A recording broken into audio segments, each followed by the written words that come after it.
बिल्लाहि मिनश शैतानिर रजीम। बिस्मिल्लाहिर्रहमानिर्रहीम। नाज़रीन किराम, बयान किया आपके सामने कि क़ुरआनी क़िस्सों का मकसद क्या है और इसी तरीके से क़ुरआन में मौजूदा क़सस की ख़ुसूसियात क्या है।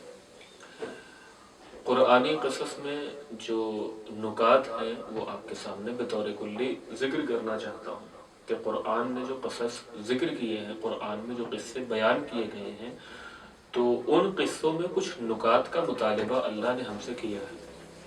मसलन क़ुरआन में जो मौजूदा क़िस्से हैं, जो क़िस्से ज़िक्र किए गए हैं, उन क़िस्सों में एक चीज़ जिसकी तरफ हमको दावत दी गई है वो इखलास और तवक्कुल की दावत है। यानी इखलास के साथ मुआमला करें, अल्लाह पर तवक्कुल और भरोसा रखें, चूँकि इबादत की बुनियादी शर्त है इखलास का होना। ये क़ुरआनी क़िस्सों से एक नुक्ता और एक पैगाम हमारे लिए, एक नसीहत हमारे लिए है। चूँकि असल क्या कहा गया कि क़ुरआनी क़िस्सों को पढ़ें और उससे नसीहत हासिल करें। तो पहली नसीहत जो क़ुरआनी क़िस्सों से हासिल होती है वो मैं आपके सामने बयान करना चाहता हूँ। क्या क्या नसीहतें हम क़ुरआनी क़िस्सों से हासिल कर सकते हैं। इंशाअल्लाह ज़िंदगी रही तो आपके सामने आइंदा बरस भी मैं भी से वादा कर रहा हूँ ज़िक्र करूँगा आपके सामने। चंद खुसूसियात और चंद नसीहतें ज़िक्र करना चाहता हूँ। पहली नसीहत या पहली इबरत यह है कि हम इखलास के साथ काम करें, यानी खुदा के साथ इखलास, खुदा पर तवक्कुल। और क़ुरआनी क़िस्सों में इसकी तरफ इशारा है। आप देखें जनाब हाबील और इसी तरीके से काबिल का किस्सा क़ुरआन ने नकल किया।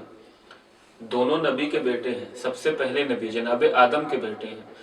काबिल ने हाबील को कत्ल कर दिया, लेकिन क़ुरआन क्या कहता है, हसद की वजह से हसद की आग उसके दिल में भड़की और अपने भाई को कत्ल कर दिया, जो पूरा किस्सा आपके सामने है।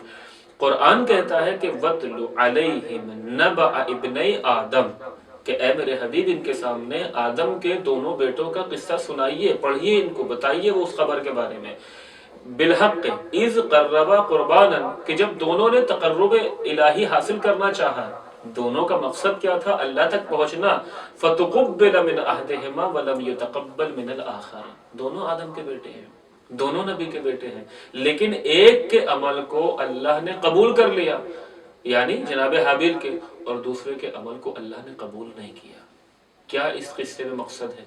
हाबील और काबिल के किस्से को ए मेरे हबीब सुनाए अपनी उम्मत को कि एक का अमल कबूल, दूसरे का अमल कबूल नहीं हुआ। दोनों नबी के बेटे हैं, दोनों बारगाह इलाही में तक़र्रुब इलाही हासिल करना चाहते हैं। क्यों? चूँकि हाबील के पास इखलास था, हाबील के पास खुलूस था, हाबील के यहाँ इखलास था, उस इबादत में, उस अमल में जो अंजाम दिया, लिहाजा अल्लाह ने कबूल कर लिया। काबिल के यहाँ खुलूस इखलास नहीं था, अल्लाह ने उस अमल को कबूल नहीं किया। ये आयत है कुरान की, फ़तुक़ुब्बिल मिन अहदिहिमा वलम युतक़ब्बल मिनल आख़र। तो कुरानी क़िस्सों से एक नसीहत जो हमको हासिल होती है वो ये है कि इखलास के साथ, नाज़रीन किराम, इंसान के हर अमल में, आज हम महफिल करें, आज हम मजलिस करें, आज हम कुरान पढ़ें, आज हम किसी यतीम की मदद करें, आज हम किसी बेवा की मदद करें, या आज हम मजलिस पढ़ें, आज हम कोई भी काम अंजाम दें, नमाज पढ़ें, रोज़ा रखें, अगर इखलास नहीं है तो अमल काबिल कबूल नहीं है। रवायत के अल्फाज हैं कि अलमुराई युदअ यौमल क़ियामत बिअरबअति अस्माइन, के रियाकार को, दिखावा करने वाले को क़यामत के दिन पुकारा जाएगा 4 नामों के जरिए। या फासिक, इबादत कर रहा है लेकिन अल्लाह उसको फासिक कह रहा है। क्यों? चूंकि अपनी इबादत में रियाकारी है। अब इबादत चाहे मुस्तहब हो, वाजिब हो, कोई भी अमल हो आपका, आप किसी की मोमिन की हाजत रवाई करना चाहते हैं, अगर उसमें रियाकारी है तो फायदा नहीं है उसका। या फाजिर यानी फिस्क फुजूर करने वाला, या गादिर यानी धोखा देने वाला। चूंकि अगर हम अमल अंजाम देते हैं दिखावा करने के लिए तो हम लोग क्या समझ रहे हैं कि ये अल्लाह के लिए कितना काम कर रहा है, हालांकि हमारा मकसद क्या है, दिखावा करना, अपनी शोहरत हासिल करना। वया खासिर, और ए इंसान जो तू घाटे में है आज के दिन, इसलिए कि तूने जो अमल दुनिया में अंजाम दिया था वो अल्लाह के लिए अंजाम नहीं दिया था। उसके बाद रवायत के अल्फाज हैं फल तमिस अजरका मिम्मन कुंत तामिल लहू, लिहाजा आज जो दुनिया में तुमने अमल अंजाम दिया था उस अमल की उजरत लेने के लिए आए हो ना, تو جس کے لیے اس عمل کو انجام دیا تھا اس سے جا کر اجرت حاصل کرو۔ اگر اللہ کے لیے اس عمل کو انجام دیتے تو وہ عمل کی اجرت اللہ عطا کرتا تم کو آج، لیکن تم نے اللہ کی خاطر وہ عمل انجام دیا ہی نہیں تھا۔ تو یہ بڑی بنیادی شرط ہے کہ انسان عمل کو انجام دے، چاہے وہ کوئی بھی عمل ہو، چاہے وہ اللہ سے مربوط ہو یا اللہ کے بندے سے مربوط ہو، اخلاص کے ساتھ۔ ناظرین بس ذکر کرتا چلو اسی ذیل میں آپ کے سامنے، اخلاص کے مراحل ہیں۔ کبھی کبھی ایسا ہوتا ہے انسان کے عمل انجام دینے سے پہلے خلوص ہے، اللہ کے لیے اس کی نیت ہے واقعاً۔ دوسرا مرحلہ عمل انجام دیتے وقت خلوص ہے، کبھی کبھی عمل انجام دینے کے بعد یعنی اس کے بعد خلوص ہونا، عمل سے پہلے بھی خلوص ہو، عمل کے ساتھ بھی یعنی عمل کرتے وقت بھی خلوص ہونا چاہیے، اور عمل انجام دینے کے بعد بھی اخلاص ہونا چاہیے۔ آج ہم نے کسی یتیم کی مدد کی، کسی کو پڑھا دیا، کسی کو تعلیم کے اسباب فراہم کر دیے، وہ پڑھ لکھنے کے بعد ایک اعلیٰ افسر بن گیا، اب اگر وہ ہم کو سلام نہ کرے تو ہم کتنا بگڑ جاتے ہیں۔ یہ دیکھو ہم نے اس کے ساتھ یہ کیا، آپ نے اللہ کے لیے کیا ہے۔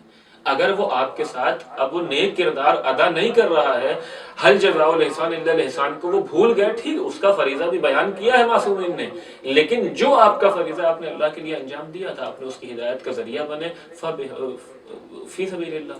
لہٰذا اخلاص عمل سے پہلے بھی، عمل کے ساتھ بھی اور عمل کے بعد بھی ضروری ہے، کیوں؟ چونکہ ہم جو عمل انجام دے رہے ہیں وہ اللہ کے لیے۔